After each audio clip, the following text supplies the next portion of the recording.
네, 역대급으로 세계 지수가 빠지고 있는데 도대체 이유가 뭔가, 어떤 리스크가 있길래 이토록 빠지는지 궁금하신 분들을 위해 제작했습니다.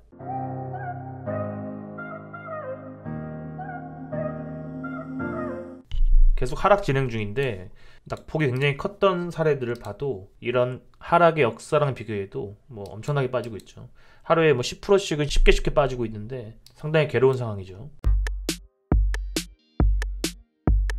작년부터 대두된 장단기 금리 역전차인데, 보통의 경우는 장기 국채가 수익률이 더 우월하죠. 이쪽이 더 큰 게 맞는데 만기가 긴 게 더 수익률이 높을 수밖에 없겠죠. 근데 가끔 가다가 상대적으로 더 짧은 3년물, 2년물짜리 금리가 커지는 경우가 있는데, 이게 상당히 비정상적인 상황이죠. 언제 벌어졌냐면 역사적으로 이런 시기마다 장단기 금리 역전 현상이 있었다고 하고, 이게 왜 문제냐면 장단기 금리가 역전되고 나서는 경기 침체가 바로바로 이어서 오는데, 역시 작년 19년에도 이런 현상이 있었습니다. 이 현상 뒤에 2000년 3월 빠지면서 작년의 경고가 현실화되는 게 아니냐, 이 10년 주기로 이런 일들이 계속 반복해서 생기는 게 아니냐라는 그런 강한 확신이 들고 있죠. 금리 역전 현상이 왜 생기냐면 요 금리가 높아야 되는 게 맞는데요, 장기적인 경기 침체를 우려한 자본들이 이런 장기 국채에 확 몰리게 되죠. 자금들이 이쪽으로 수급이 몰리게 되면 금리가 떨어지게 되는데, 단기 국채에 투자된 금액들이 장기 국채로 쏠리면서 이쪽에 금리가 낮아지는 거죠. 낮아지게 되면 상대적으로 이쪽에 금리가 높아지니까 순간적으로 단기 금리가 높아지는 현상이 벌어지게 됩니다. 이 현상이 있을 때마다 경기 침체 또는 경기 불황이 있었으니까 하나의 시그널로 받아들여지고 있습니다. 중국의 세계 경제에서의 비중이 상당히 높아졌는데,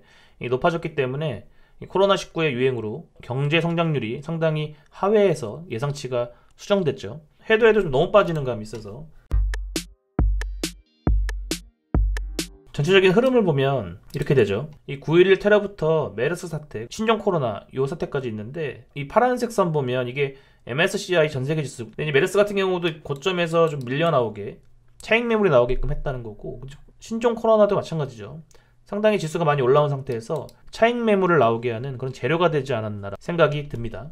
여러분들이 보셨을 때는 도대체 뭐가 문제길래 이 정도로 하락을 해야 하느냐, 원인이 뭔지가 가장 궁금하실 텐데, 여기 중국의 확산, 우리나라도 전이됐고, 이탈리아를 중심으로 유럽, 바이든 승리도 있고, 오펙 감산합의 무산. 이 상황에서 트럼프 대통령이 각종 재정 통화 정책을 막 쓰고 있는데, 이런 사건들에서 도대체 원인이 뭐냐, 진짜 원인이 뭐냐, 큰 그림을 그리자면 코로나 사태를 통해서 이탈리아를 중심으로 한 유럽의 재정 위기를 때리게 됐고, 러시아와 사우디, 미국의 에너지 패권 관련해서 불협화음이 나면서 코로나 사태까지 터지면서 각국의 경제 성장률을 떨어뜨렸으니까 석유 수요 감소에도 한 방 얻어 때린 거죠. 중심에는 코로나19가 있고, 코로나19에 따라서 유럽의 위기 그리고 유가 폭락, 이 두 가지 모두 영향을 줬습니다. 그래서 우리가 봐야 될 위기 두 가지는, 첫 번째로는 이탈리아를 중심으로 한 유럽 문제 그리고 유가 문제, 이 두 가지를 차근차근 보겠습니다. 이탈리아가 확진자 증가폭이 가장 큰데, 그래도 문제가 되는 게 정부 부채가 130% 이상으로 상당히 높다. 이런 코로나19로 인해서 경제적 충격이 지속될 경우에 기업과 정부의 부채 리스크가 떠오르게 된다는 거죠. 그래서 이탈리아가 어느 정도 재정 건전성을 갖고 있는지를 좀 보면, 이 리포트 하나 소개해 드릴게요. 금융위기가 왔을 때 두 가지 특징이 있는데, 첫 번째는 과잉 투자 상황, 버블이라는 거죠. 버블과 금융기관의 건전성 문제가 있다는 건데, 08년도가 대표적으로 과잉 투자 상황이었고, 금융위기가 생기니까 부채 축소를 할 수밖에 없었고, 그런 과정에서 이제 실물 자산들이 쓸려 나갔던 거죠. 이런 사태를 겪으면서 위험자산 투자 규제가 강화돼서 자산 건전성은 썩 나쁘지 않다라고 돼 있는데요. 보시면 예금 기간 자기 자본율이 상당히 올라와 있죠. 독일이 가장 높고요. 미국, 우리, 중국 모두 08년도에 비하면 예금 기간의 자기 자본 비율이 상당히 높은 수준으로 올라와 있는 게 보입니다. 글로벌 금융위기와 같은 전 세계적인 시스템 위기로 확산되지는 않을 것이다 라고 하는데, 문제는 금융기관의 재무 건전성 괜찮은데 우리가 모르는 위기가 가장 위험한데요. 금리부터 시작해서 유가 모든 것들이 다 급하게 움직이면 파생 상품이 어마어마한 손실을 기록할 수가 있죠. 기초자산에도 영향을 주기 때문에 리스크를 인지하지 못하는 부분까지는 우리가 알 수 없다는 게 가장 무섭고요. 신용 시스템 문제가 발생하는 단계를 좀 정리를 해보면요, 첫 번째는 이제 부채가 커지고 질적으로 안 좋은 부채들이 자꾸 생긴다는 겁니다. 재무 건전성이 안 좋은 회사, 투자 부적합한 회사들의 회사채가 시장에 많이 나오게 되고요. 두 번째 위기는 이자 상환이 어려울 때죠. 이자를 못 낼 때 경기 둔화에 따라서 수익성이 악화되니까 제대로 된 사업을 못하니까 이자를 못 갚게 되는 거죠.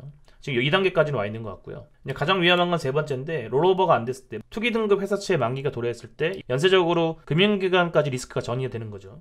그리고 금리 인상 기조가 됐을 땐 상당히 어려워진다. 금리 인상은 지금 하지 않고 있으니까 재무 건전성이 안 좋은 회사들의 회사채의 만기가 돌아왔을 때 아직 세 번째 단계까지 안 온 것 같고요. 현 상황은 이 정도까지 진행된 걸로 보입니다.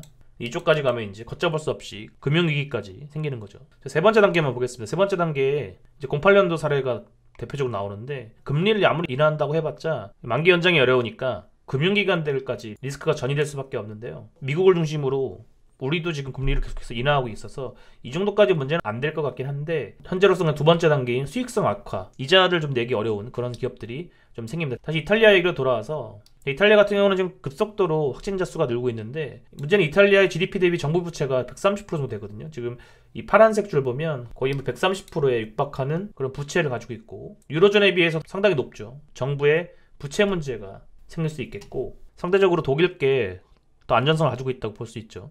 그래서 이쪽으로 수급이 몰리면서 이제 이탈리아와 독일의 10년물 금리차가 확 벌어지게 되는 거죠. 그래서 방코 BPM 같은 경우도 주가가 많이 떨어졌죠. 안테사 산파울로 이탈리아 최대 은행인데 최대 은행주도 상당히 떨어지고 있죠. 이탈리아 위기가 터지면 그 위기들이 옆에 있는 모든 유로존에 영향을 줄 수밖에 없기 때문에 상당히 리스크가 되고, 아직 뭐 확진자 수가 꺾였다고 보긴 어렵기 때문에 지금 뭐 독일의 도이치방크 같은 경우에 위험하다는 얘기까지 나오고 있으니까 어디까지 확대될지 아직 알 수가 없습니다. 지금 EU가 적극적으로 대처를 하고 있는데 약 34조 원의 기금을 마련해서 코로나19로 인한 경제적 위기에 대처를 하겠다라고 적극적으로 나서고 있고, 특히 유럽의 수장인 독일 같은 경우에 돈을 풀면서 대처를 할 것 같은데, 이탈리아 리스크를 독일이나 다른 유로존의 국가들이 떠안게 되니까 잘 막아지면 좋겠지만, 지금 다양한 방법들을 사용하려고 하는데 이탈리아가 무너지면 유로가 다 무너지니까요. 아무래도 리스크가 상당히 커질 수 있다라는 게 두려운 점이겠죠.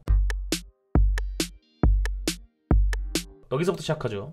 이제까지 유가를 방어하기 위해서 사우디가 굉장히 희생을 좀 했었거든요. 추가 감산을 합의를 하기로 했는데 러시아가 이제 거절을 했죠. 러시아가 우리는 감산하지 않겠다라고 하면서 불똥이 튀었는데, 이제 여기서부터 시작해서 사우디도 이제 뿔이 났죠. 사우디가 뿔이 나면서 사우디가 가격을 20%나 떨구고요. 하루에 1000만 배럴을 증산하겠다고 합니다. 치킨 게임에 들어갈 건데 세계 경제를 고통스럽게 할 것이다. 지금 가격이 30%가 하루 만에 빠지는 그런 장세가 연출됐습니다. 12일자 뉴스인데 설마 하겠냐라는 의문을 가지고 10%가 반등했는데, 그래도 그냥 우리는 증산을 하겠다는 거죠. 증산을 하겠다고 해서 4%가 또 빠졌고요. 계속 변동성이 상당히 확대되어 있는 모습인데 지금 30불 아래로도 지금 왔다 갔다 하고 있죠. 4월부터 증산을 할 거고, 하루 생산 능력을 1200만 배럴에서 1300만 배럴로 늘리겠다, 증산하겠다라고 발표를 해놨습니다. 미국 트럼프 대통령이 우리가 전략 비축률을 최대한 매입하면서 유가를 좀 방어하겠다, 우리가 좀 도우겠다라고 해서 장중에 8%까지 폭등하긴 했는데 좀 진정을 시키려고 했었거든요. 근데 생각보다 진정이 쉽지 않은 것 같습니다.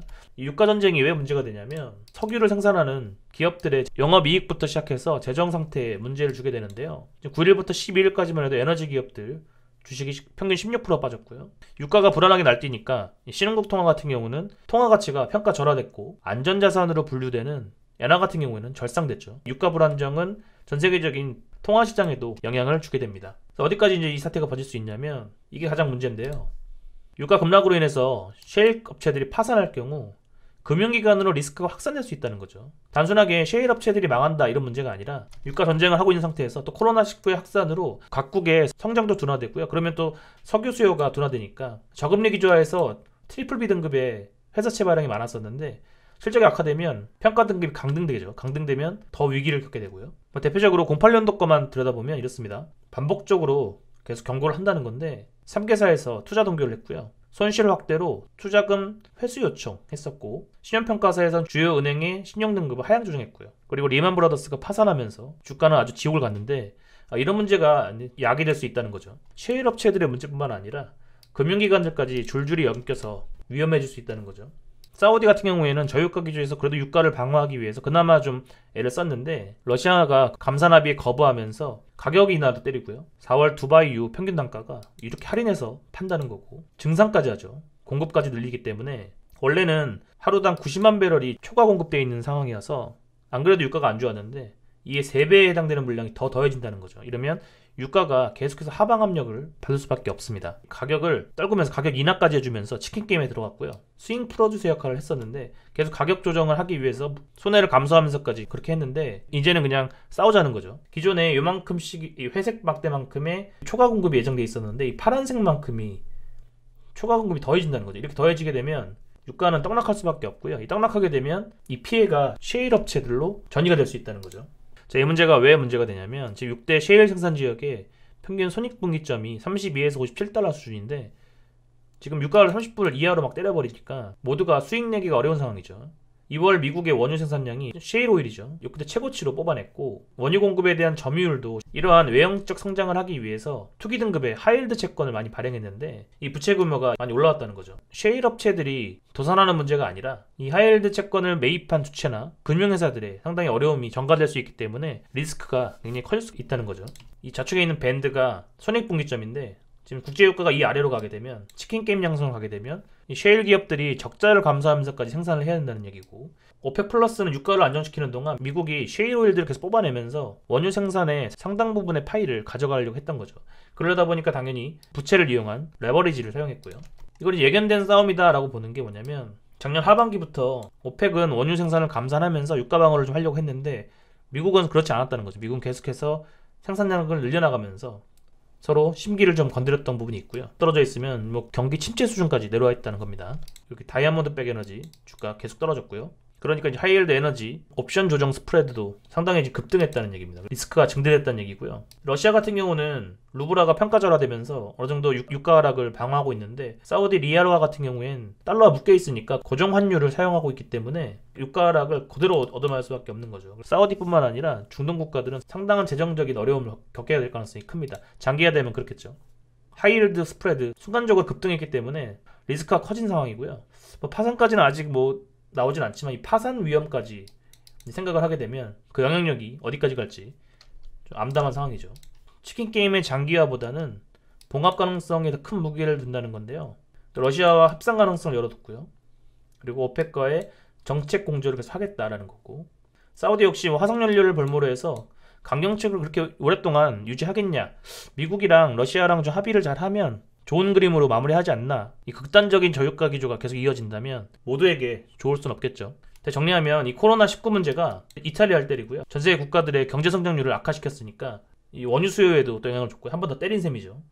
양쪽에다 영향을 준 셈이고 이 두 문제가 어떻게 진정되는지 드러난 리스크는 이 두 가지인데 가장 무서운 건 이거죠. 모르는 거. 터질 거라고 알지도 못하는 리스크가 가장 무서운 겁니다. 지금 유가고 주가고 금리 구간에 엄청난 변동성을 보여주기 때문에 어떤 파생 상품이 무너질지 모르고 한 곳에서 무너지면 연쇄적으로 도미노처럼 무너져 버리기 때문에 이 두 문제는 그래도 한 달 정도는 끌면서 증시를 상당히 괴롭힐 여지가 있기 때문에 현재로서는 조금 차근차근 천천히 들여다보는 게 좋습니다.